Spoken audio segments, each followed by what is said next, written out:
ഭയപ്പെടരുത് എന്ന സ്വാന്തനത്തിൻ്റെ ശക്തിയുടെ വാക്ക് 366 പ്രാവശ്യം വിശുദ്ധ ബൈബിളിൽ പ്രതിപാദിക്കുന്നുണ്ട്. ഭയം എന്ന വികാരം വരുമ്പോഴേ മനസ്സിലാക്കണം, നമ്മളെ പ്രയോജനരഹിതമാക്കുന്ന പ്രവൃത്തിയിലേക്കാണ് ഇത് കൊണ്ട് എന്നെത്തിക്കുന്നത് എന്ന്. ആ സാഹചര്യത്തോട് മത്സരിച്ച് അതിൽ നിന്ന് രക്ഷപ്പെടുവാൻ ശ്രമിക്കണം. അപ്പോൾ ലക്ഷ്യത്തിനും അതിനോടനുബന്ധിച്ച പ്രവൃത്തികൾക്കും പ്രാധാന്യം കൊടുക്കുക. വിജയം എപ്പോഴും മുന്നിൽ കാണണം. വ്യഗ്രതയുള്ള മനസ്സിനെ ശാന്തമാക്കണം.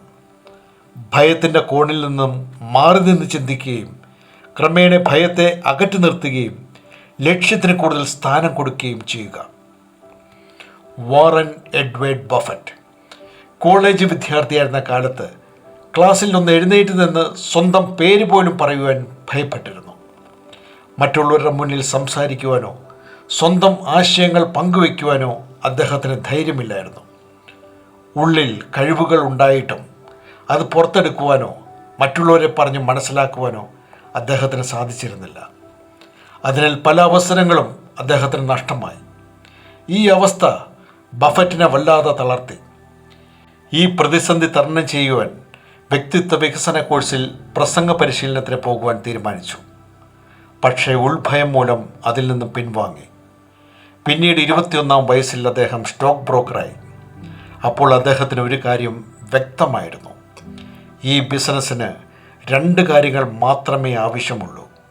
ഒന്നുകിൽ മുന്നോട്ട് വരിക, അല്ലെങ്കിൽ പുറകോട്ട് പോകുക.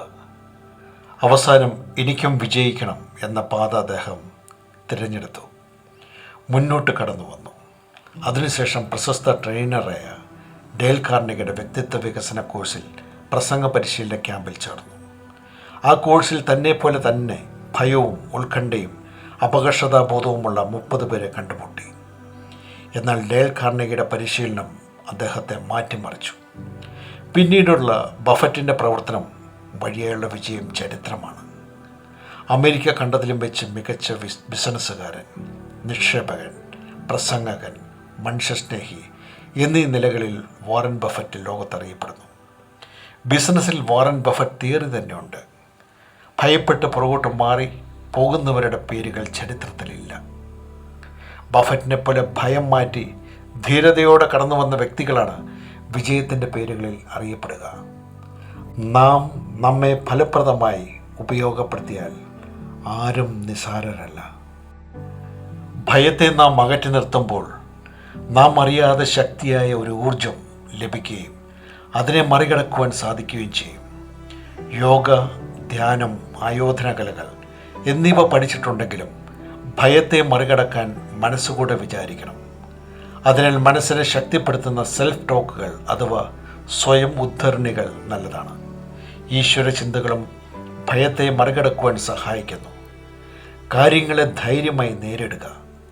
ഭയത്തെ മറികടക്കുവാൻ നിങ്ങളെ സ്വയം പ്രാപ്തരാക്കുക. നമ്മുടെ സരസ് നിർഭയരായി ഉയർത്തിപ്പിടിക്കുവാനുള്ളതാണ്.